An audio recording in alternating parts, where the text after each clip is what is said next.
Welcome everyone to another session of Just Me podcast. This morning we are, it's great. We're joined by the dance man himself, Miguel. And am I pronouncing Doforo right? You are? I think you're actually the first person to ever do it right. Is that right? So Yeah. Miguel, tell us. Come on. Tell us what is it? What is? Who are you and what do you do? I know, but tell our listeners. So, to originally start off, I'm a self-taught choreographer. My skills in business and becoming a social entrepreneur were made through dance. Lots of personal experience shaped kind of the business that I'm in now. So, dance had been my pathway, to work in communities and then also work, at an educational level, but also a corporate level, locally, nationally, and internationally. Everything that I've done and learned along the way has been shaped, by dance. I was never this person when I started this journey. There was no way I'd be able to do an interview like this. I was painfully shy, Well, yeah. and then dance took over. But you grew up. Where did you grow up? So I grew up in Netherley. Okay, and you went to Netherley Comp, right? I went to Netherley Conf, yeah. And you left with. None. No. You know what? I say none, but I got. I think I got like a C in cookery. That was like Did my you? favorite subject. Maybe a B. Did I actually? I might have for what GCSEs were counted as then. And I think I done okay in drama, maybe. Right. Um, but other than that, no. The report card was awful in terms of how you would measure, how school measure you. But you, when you left school, you went to become a chef, didn't you? Then you went into fashion and design. Yeah, so I always wanted to dance and Did perform. you? Yeah, but it just wasn't the thing that boys done, and growing up where it was, there was lots of stuff around, not from everyone, but there was lots of stuff around racism, Wow. homophobia. So then for me to start saying dancer on top was just another shining light that I just wanted to completely avoid. But inwardly, I always wanted to perform and like Wow. see the school plays. And even though I'd done drama at school, I don't think I ever performed in anything. I definitely didn't do dance. But I'd look at the productions and think, I can do this. I just couldn't get up. But I had a real passion and still do for food, cookery. And my Miss Wilkinson, her name was, she was a real support system at school. I'd love to be able to find it. I'm not sure if she'd even be still with us. I've been Oh, a long time, but she was brilliant with me, really nurturing, really encouraging. And my pathway was to be a chef. Yeah, I spent most of my weekends with my nan cooking in the kitchen, and lots of tales of like her journey and my granddad's, were told over food. It's a real important thing to me. So yeah, that was the pathway, but there was always the entrepreneur inside because like I'd want to cook for the Queen or there was all these things that I'd want to do. So there was obviously some type of aspiration. I didn't just want to be a chef. I wanted to be more. So for my work experience, I went to the Moat House in Liverpool. did you?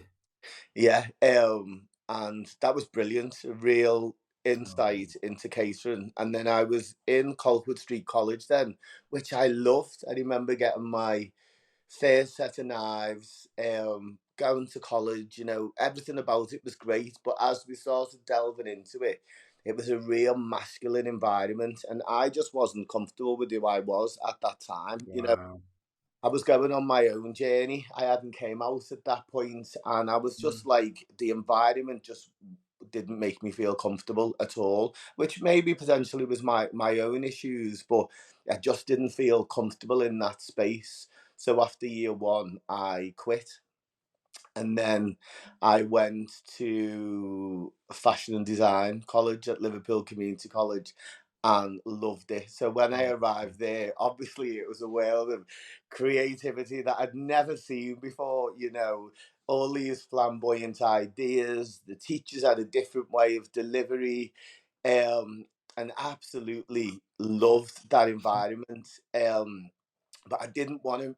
at that time make the clothes. I wanted to suppose design them, and it was all leading towards the event. It was like the fashion shows that I was drawn to. Yeah, So when yeah. I was 17, I put on a fashion show for the Roy Castle Foundation, Oh, wow. which is like 27 years ago.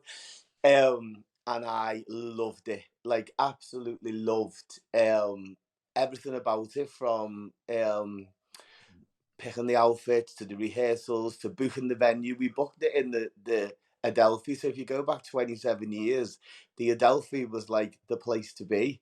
Wow. I remember trotting in there at 17, going to book a space, which again, now reflecting back, was the entrepreneur me. And then, of course, where the community element comes in charity, it was all for the Roy Castle Foundation. Oh, lovely. Stayed with them for the last 27 years, which has been an amazing journey. And that was a real learning curve for me. It sold out for 2 nights. It was brilliant. But Wow. when it was over, I was like, what happens now? What do we do? Everything seemed like London based, and no Yeah, one was really talking about creative entrepreneurs and social entrepreneurs and all of this stuff. The world, especially Liverpool, wasn't in that place. So I quit fashion college. So there's like a pattern here now. yeah. I have to be stimulated. Yeah. And all the time that I'd been in catering college and fashion school, I'd worked in a salon with my auntie. Right. And when I quit college, she was like, "What are you going to do now?" So I said, "I don't know." So she said, "Why don't you come and work in the shop?" And I was like, "Why?" So she's like, "Oh, Miguel, you're like brilliant with the customers. Like, you bring a Oh, good energy. I think you've got a real knack for hairdressing." oh, So lo and behold, I went to work on Breck Road in Anfield. That was like my wow. first proper job, and loved it in there. Obviously, I'd been like helping out of weekends and stuff Mm, like that, but this was like a full-time job now, mm, and then with the qualification attached to it. So I got really good very fast. And my auntie spoke to me one day, and she said, "Look, Miguel, I think you've got a real knack for this, and I think you need to be in another shop. I need you to go and get experience at such a higher level, that some stuff I haven't experienced." Still to this day, I think she's the best hairdressing teacher I've ever come across, and I've done loads in it. But in her mind, she felt like I needed to be a more of like a Liverpool town centre salon as opposed to a suburban salon. So I ended up going to work for Herberts of Liverpool.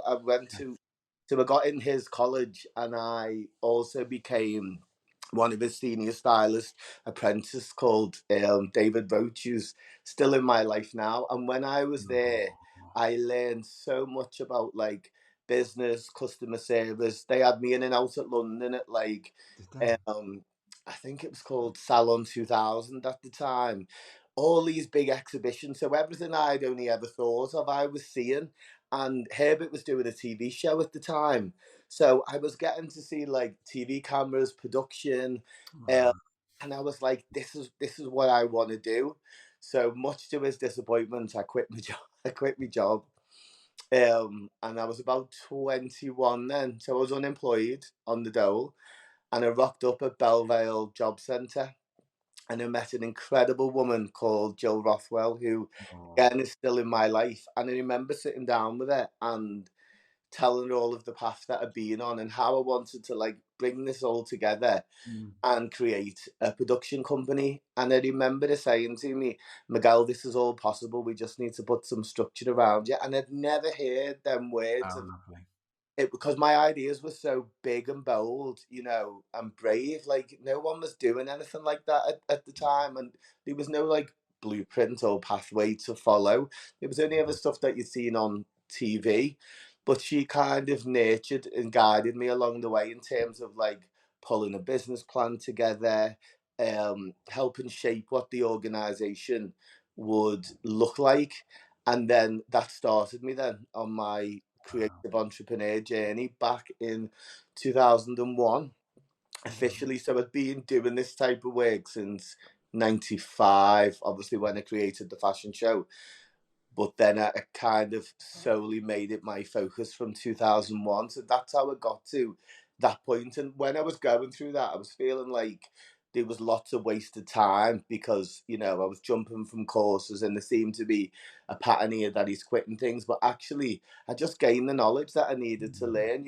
I understood costume, measurements, makeup, hairdressing. I knew how to feed a cast, and organize all of this Brilliant. because of the insight that I'd had. And really what I was trying to look for was a program that would have given me, you Mm. know, just the basic insight to the skills I was gonna need along the way. That's so brilliant. What was something I read a while ago was that there were, like, when you were at school at the comp, they used to watch the girls doing their choreography and stuff, and really identify them with them, but then get really kind of scared, as you say, not to kind of to Ma- pursue that. But ma- that was I, in you, I, wasn't it? I can still feel what that felt like now. Yeah, yeah, I can, yeah. I can see the hall that we used to rehearse in, and just wanting to get up there. I remember these three girls done a performance, and it was brilliant. And I was like, I just want to be up there. And one of my Oh, really, really, really close friends, her married name is Lisa Gibson, but I call her Lisa Brannan. So she was 2 years um, below me at school, but she was like the star in the school. She had everything, the voice, and we're really good friends, and we still are now. And she's been to work for me for years, which was amazing to be able. She went down the theatre school route and went on the cruise ships and got that type of experience, and then went out to work into the community. So wow. when I was looking for staff, she was the perfect person. Obviously, it was someone who I knew and I trusted. We'd Mm. been on a journey together, but she developed the skill set that I didn't have. But yeah, she was one of the people that I'd look at in school and think, um, I want to do that. I remember one time she tried to take me to a dance class of some lad who we know, and I was like, oh my god, just like this. I'm so used to like doing my own thing. Mm. It was just like alien to me. Wow. So jump forward again. So basically you did all of the kind of learning through hairdressing and everything else, and then suddenly you start in the world of dance. And then what did you do then? So I'd always dance, but in my room, not being cocky and confident about it, but I knew like I could feel it, like I enjoyed it, and now that I reflect back as an adult and I use dance now as a tool of my own therapy and Mm. development. So I know now that reflecting back as a youngster, I'd go in my room for 2 hours and dance to Michael Jackson and then go out with my friends and I'd feel on top of the world, not knowing that that was what had done it. All those endorphins and connecting with the music had made me feel brilliant. And then I'd go out with my friends and no one other than my mum, who was downstairs and could hear me banging away, no one would know I'd been dancing like that, like at all. And then as I say, the first proper time I ever done anything was in my own fashion show at 17, and then there was a gap till 21. But I just always felt it that there was dance was the calling. And then what happened was I wrote a show called Music, and it was to be hosted by Cruella de Vil, and she took us on Mm. a journey on how I see like music and dance. So pieces that had inspired me, I made my own interpretation of them, and songs that had been inspired by, and we put it on in what was the Neptune Theatre at the time. And that was my first thing into like choreographing and producing shows. And then my next step was I was going to create another show. And my mum was like, "Why don't you open a dance school?" And I was like, "A dance school?" I was like, "I've got no qualifications in dance." And she was like, "Miguel, the show you've just put on, 2 hours long, was 80% dance. You've just been teaching a cast of 100 people dance in all this time." So we put a timetable together. I got some support from the Prince's Trust. Oh, I took a building in Kensington on Denham Road, and that became our home for about 9, 10 years. And that's really how the dance program came. We people just they flocked. You couldn't get in. It was chock a block, and I had what we were creating was a safe space where people could be themselves. But at that point, I didn't understand that's what we were doing, you know, that everyone was welcome. I was just in my element in a space, you know, enjoying it, and I Mm. suppose creating that energy. And then dance just took on a leg of itself. So we'd been open for a year, and then I got the opportunity to perform for Michael Jackson to celebrate 20 years of the release of Thriller, which is just How bizarre. mad is Great that? belief in like the universe and energies, and I just feel like I'd spent all that time in my room, you know, watching Michael Jackson channeling all this energy. And I think if I'd tried to get a gig like that, I don't know if I'd have been successful, but it just happened. We were scouted through a performance in London, and they were having an event to celebrate 20 years of Thriller, and he was the guest of honor. So then his team invited me to London. I had to go and do a performance, and then we got the job, and then we opened and closed this event. My cousin sang for him, my sister danced. We took about 80 odd people from Liverpool down to London to Leicester Square. And I remember when he arrived, it was just mind blowing. I remember my mum going, "That's Michael Jackson from the Jackson 5." It was just like, because so many people thinking, you know, is he going to come to the show? You know, or I didn't know, you know, if he was going to. I don't know him. You know, is he going to arrive?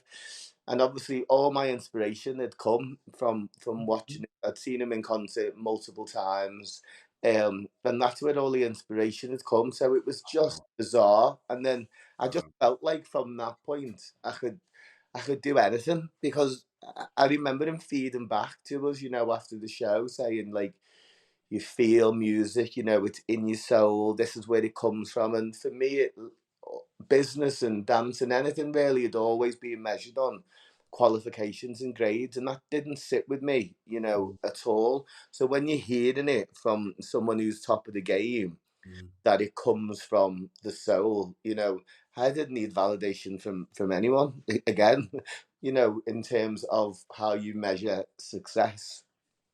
That's And then, amazing. yeah, I went on a journey, then came back to Liverpool, and then Britain's Got Talent arrived on our screen. Mm, So the first year the show was on, 2007, we're the first act to ever perform on Britain's Got Talent. So the first ever semi-final to be aired was ours, um, and we opened that with Thriller.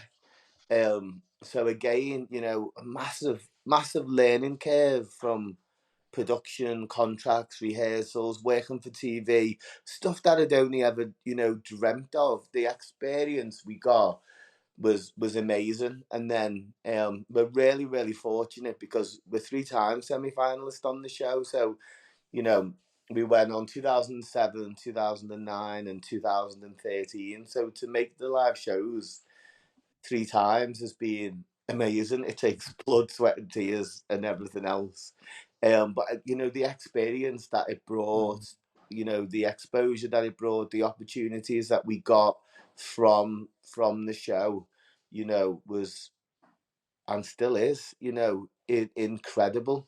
That we've had those opportunities, and again, the learning that came from it was just priceless.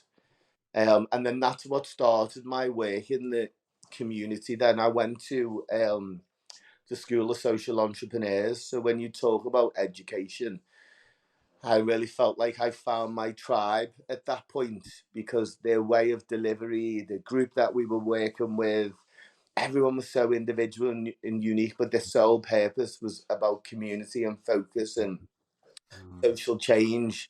Um, and that was really how then I started developing the work at a professional level in the community, created some projects, and really understood about impact and measuring impact and the reach that you have, and um, different areas that you can focus on to that creativity can enable and support. So I really fell in love with that element of what we done, and then that stayed with me then at a high level ever since. We just kept developing that community arm. It's just lovely. So when times get tough, and you know they do, don't they? Oh yeah. Where does Miguel? Where do you dig down to? What keeps that fire? So historically, as I say, you know, it was dance. always that I would go to.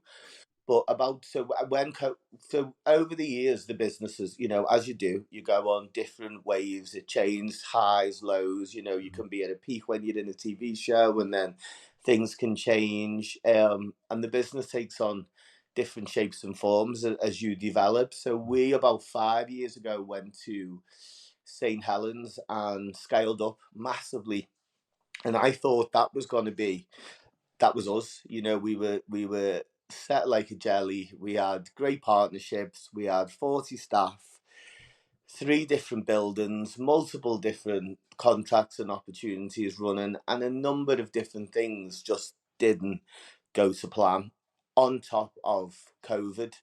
Right. So what got me talking about that was historically my go-to would be dance or helping others. So working in the community was always like a self-healing for me.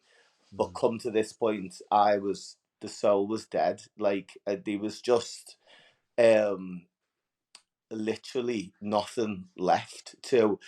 I just wasn't going in the studio and getting the same feeling that you would get or working on projects. I was just physically and emotionally drained, and I just think the fall had came so Mm. big because of the scale up, Mm. um and the pressures of it. You're responsible for 40 other people, companies that you might have invoices with.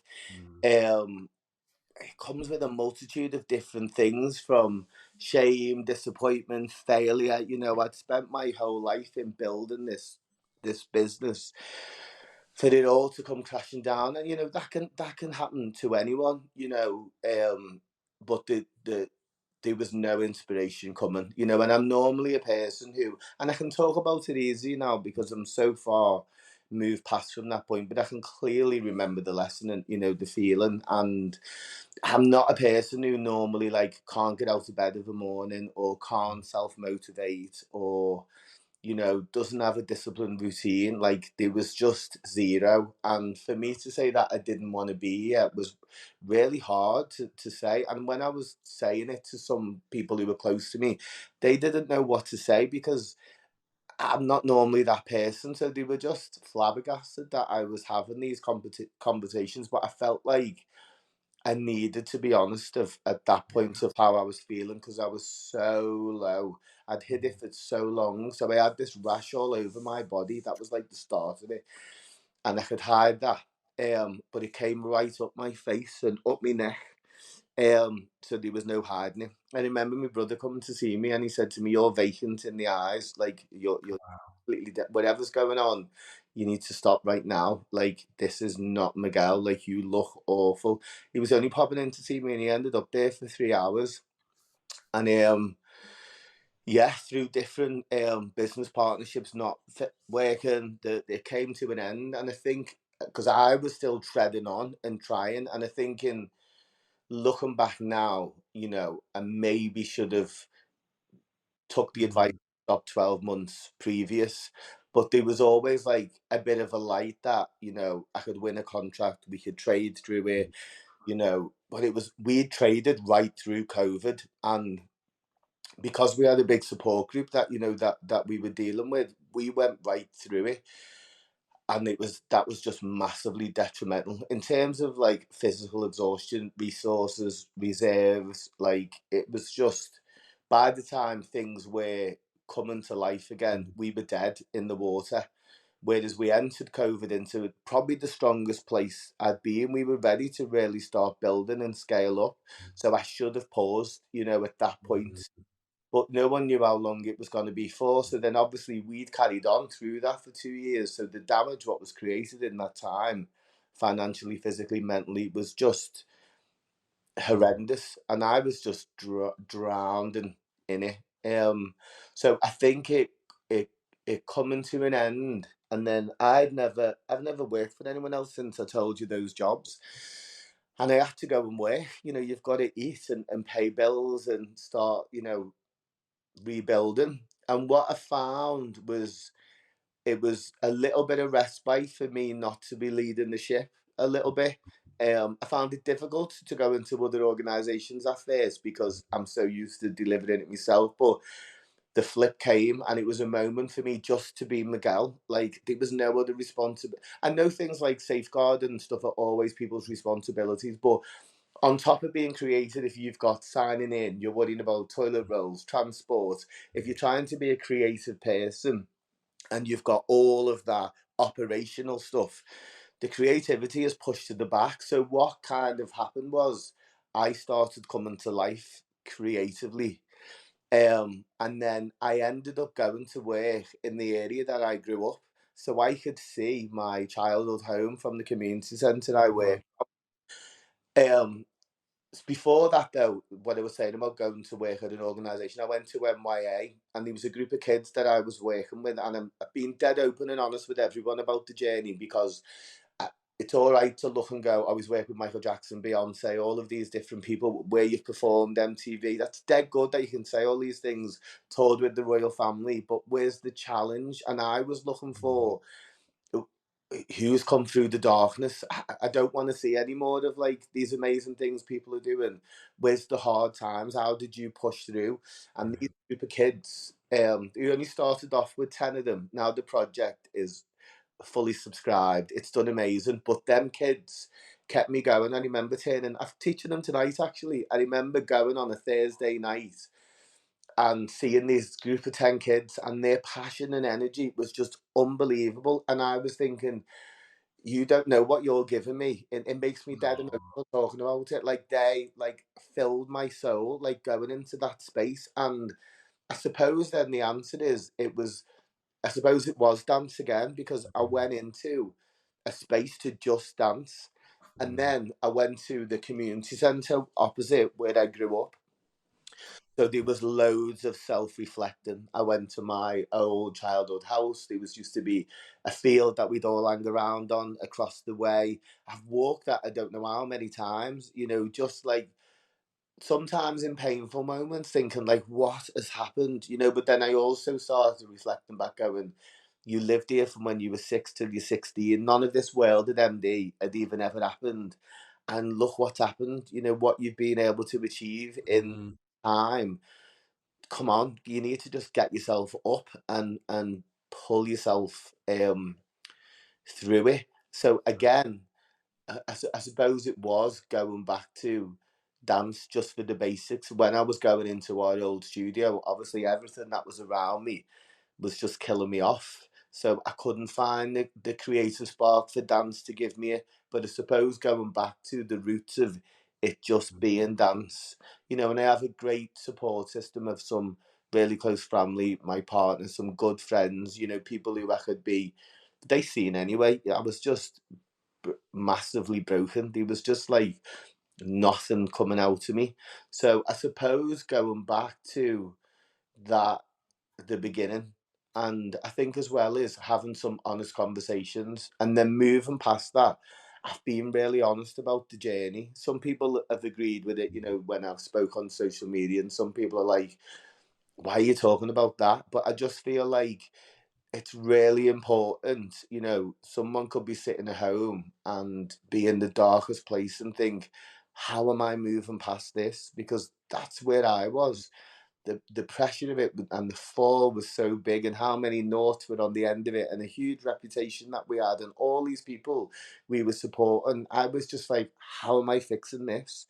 So I just thought, you just have to be honest. Some of it was my fault. You make mistakes in business along the way, but then you have the right to go and repair them, and learn from it. And then I got some really good advice from different people who I've worked with over the years, who have had massive balls in business. So the guy who was our lawyer on Britain's Got Talent for years, he'd done all of the stuff with Simon Cowell and everything else. His name's Adam, and he got right on a call to me, and he gave me some real serious business advice in terms of like a business falling and how you get up and what you need to do, to build yourself back up with, and explaining, about Simon Cowell's journey and how he'd fell and look where that is, and talk more than like a lot of people were like keyboard warriors. They were like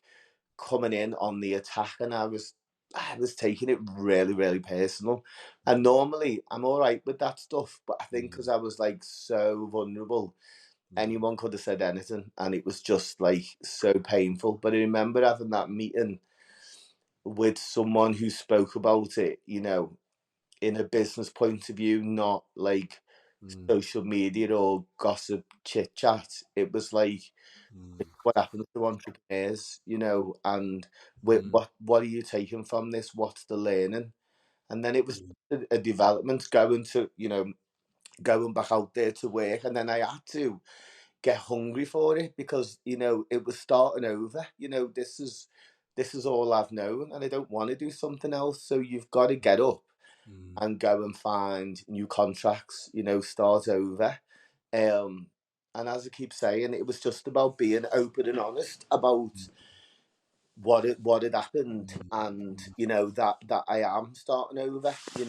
Um, yeah. So that's but it was very tough, like Not bad. hard. Yeah, really, really, really hard. So many different emotions of like Mm, what you were feeling going through that journey, but I suppose it builds you up to it, doesn't it? And then you have to try and mm, look at what you've done and what were the lessons. What I can say that now. I can.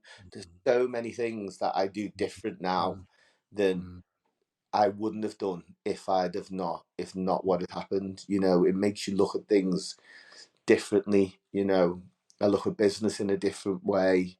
Um, I'm growing the business in a different way than I did before. I'm not so mm, quick to take on any opportunity or rush to like mm, scale up and grow. Like I'm happy doing what I'm doing, right now, and slowly building it where it's manageable. And it's took me back to what I love at one point. A lot of the young people I was working with were like, when's Miguel coming in the studio? Because I had a number of different, teachers, and I'm in the office, and the office is not my yeah. arena, at all. I'm no good in there. So keeping me in there 7 days a week, is not where Miguel should be.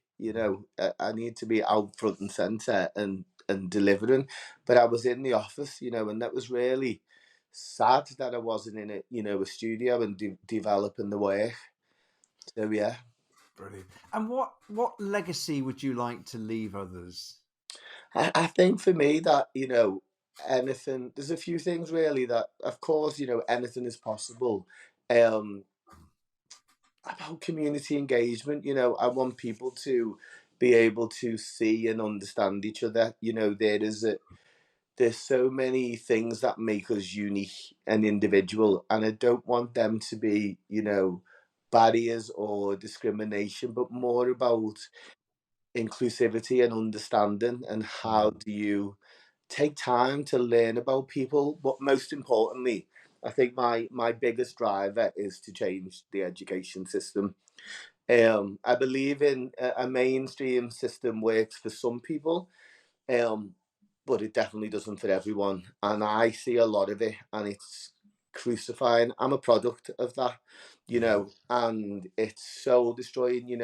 I the schools I work with are great, and I choose to work with them schools because they agree with what I'm saying, and there is a place for academia. When we talk about business, you need someone who is strategic and can put things in place, but you also need someone who's out front and center. And I'd love to see Mm, schools develop a curriculum where, from a young age, they're marrying them skills up. yes. That the creative entrepreneurs are with the academics, but and just how it's measured, like it's just really disappointing when, Mm, unless you're sports driven or mm, you're hitting the leader charts in results, there's not a place for you, and it's not celebrated. So if you're telling that to a child at primary school mm, age, the damage that's doing, for all of their school career mm, is massive, and people know this, So I really, really, really want to change that. And then you look at, historically, schools would send young people to me for what was known as alternative education Yeah. at year 10 and 11. Yeah. But a primary school, if someone is Mm, learning in a different mm, way, would thrive. Let's start using them words, that they're thriving in this area, not lacking, all of the things that a lot of my dancers do now in terms of business development. They're creating invoices, they're traveling around the country, they're learning discipline, healthy relationships.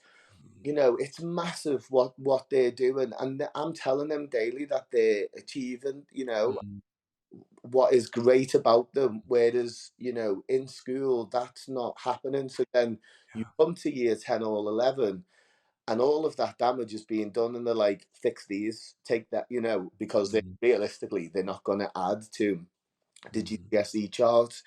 And that is horrendous, yeah. that has happened since, because I see it, and as I said to you, the schools I work with are great. Mm, We build into the curriculum everything that we're talking about, and or, they do extracurricular mm, stuff with me, outside activities. It all feeds into the school, and it's brilliant. It's helping with young people's attendance in school. So I think if some schools can do it, why can't all, and why aren't they celebrated? So that would be my biggest driver, is to make that change. I just want someone who is going through school and who is a mm, creative visionary, mm, to have the same level of support, encouragement, and praise as the people who are hitting the academic um, brilliant. grades. Brilliant. And if you were to use one word to describe Miguel, what would that be? I'd say hope. I think. Oh, that's beautiful.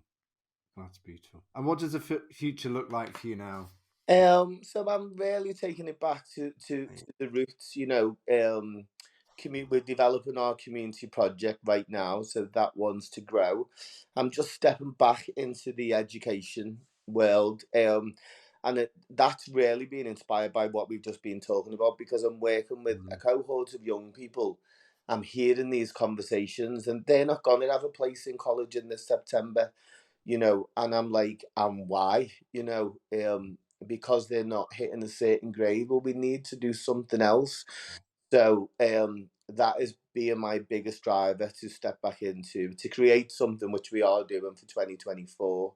beautiful. And the world has now opened back up since COVID, so we are back into. I've been training a real great team of dancers, and we're back into the corporate world of work. And so historically, our corporate work would support our non-for-profit work to enable us to deliver these free sessions across the city region. But obviously, when COVID came, the corporate world ended, especially in Mm, the sector.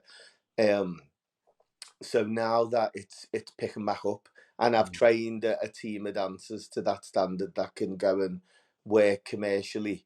They've just had a really busy Halloween. Halloween's always great for us, but they've been everywhere, and it's been a real big development for them. And then we've created something. In fact, I'll invite you to this.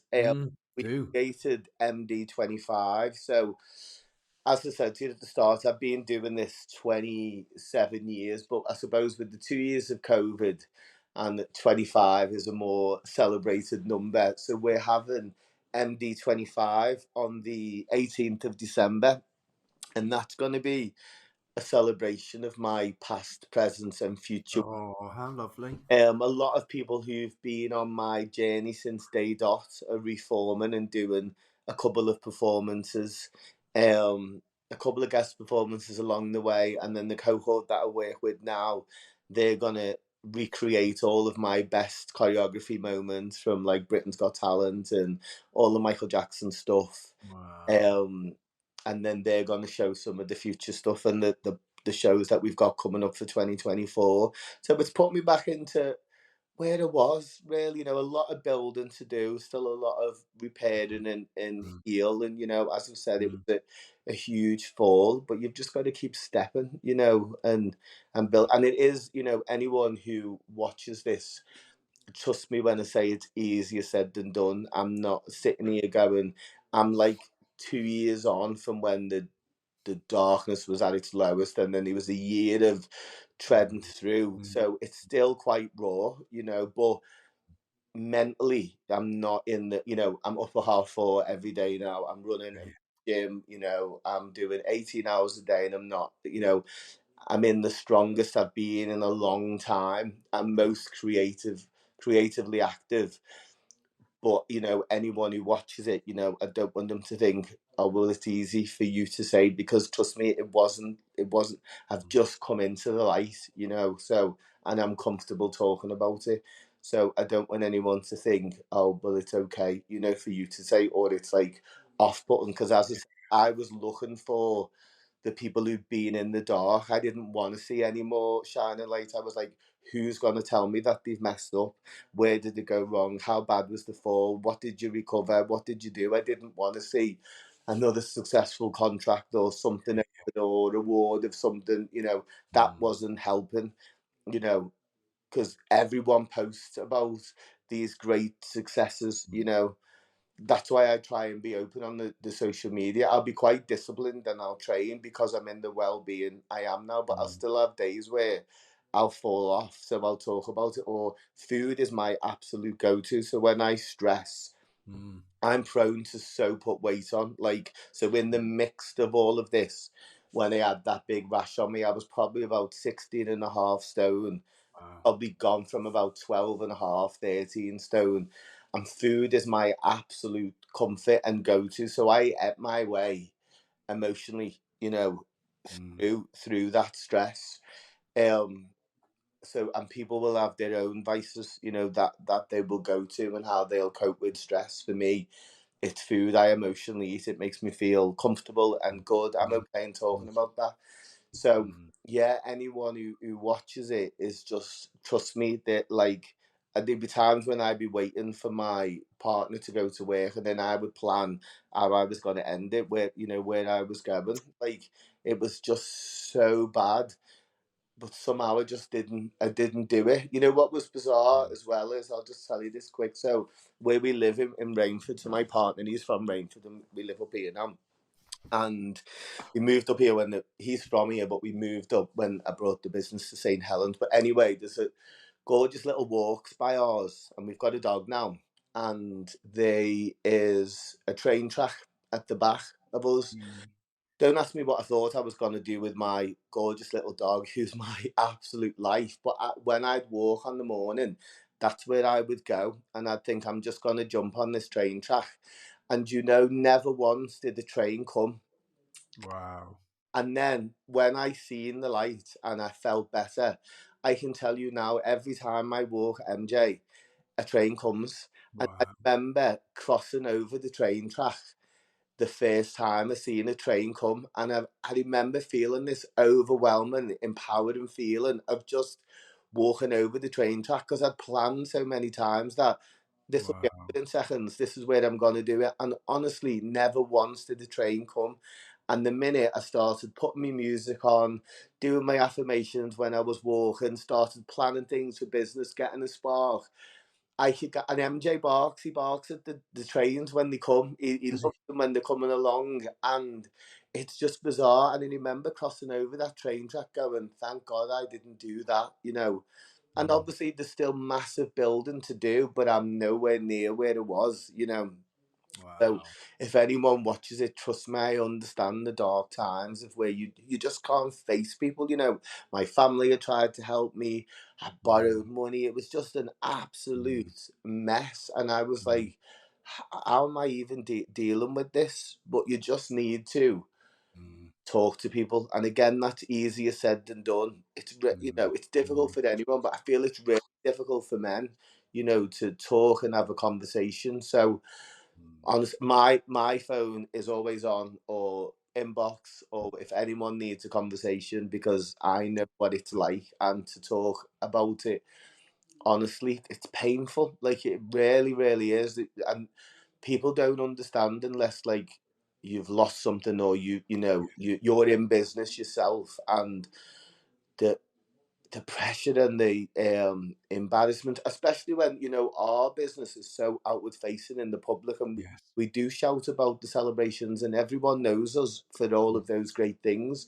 So all mm, of a sudden, when you're not that, mm, and then when people start attacking you for it, mm, mm, it's horrendous. But for me, it was financial. So there was a solution. You need to trade and build. It's not mm, like you're not dying. I felt like I was dying, but they you've got to trade and build up. The answer to this, mm, the situation is financial, so you've mm, got to mm, build back up, and there's a way of doing that. It's going to take every ounce. It's been harder this time, to build up than it was the first time. Even though mm, I've got a blueprint, it's a lot, but mm, it's also, as you take each step going further, it's so rewarding. And hopefully, well, I've been doing it. I've been going into schools, colleges, workplaces, mm, job centres, talking about this, just mm. as how it is. Because as I keep saying, it's so great to say, all of those people Mm. we've worked with, but what happens when it goes wrong? Yeah, brilliant. Yeah, It's wonderful. Your honesty is so beautiful. Honestly, Miguel, thank you so much. It's just lovely.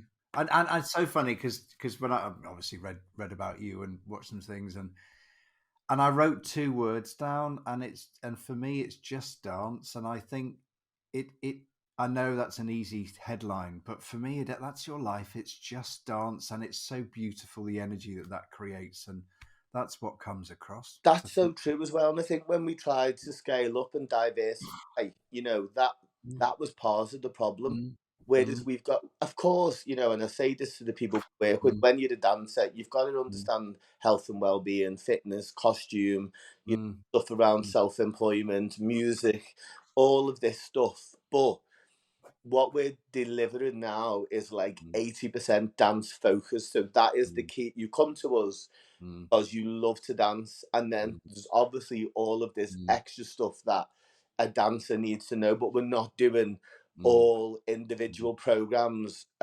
These just run alongside. So they mm, will touch on mm, hairdressing, business management, event planning.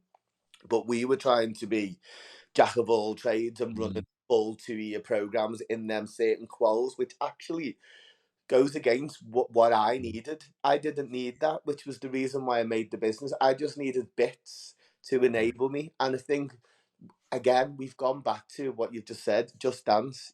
that's, That's who we are. We're mm, a dance organization, and we've gone back to doing that. And now we're just described as a Liverpool City region dance organisation. And that's really worked. I currently don't have a space of our own. We work out mm, of everyone else's centres, and that's been so good for building community. mm, You know, mm, bringing mm, people together and mm. engaging different groups of people than me being just in one area. Brilliant. Love it. Thank you. Seriously, really lovely.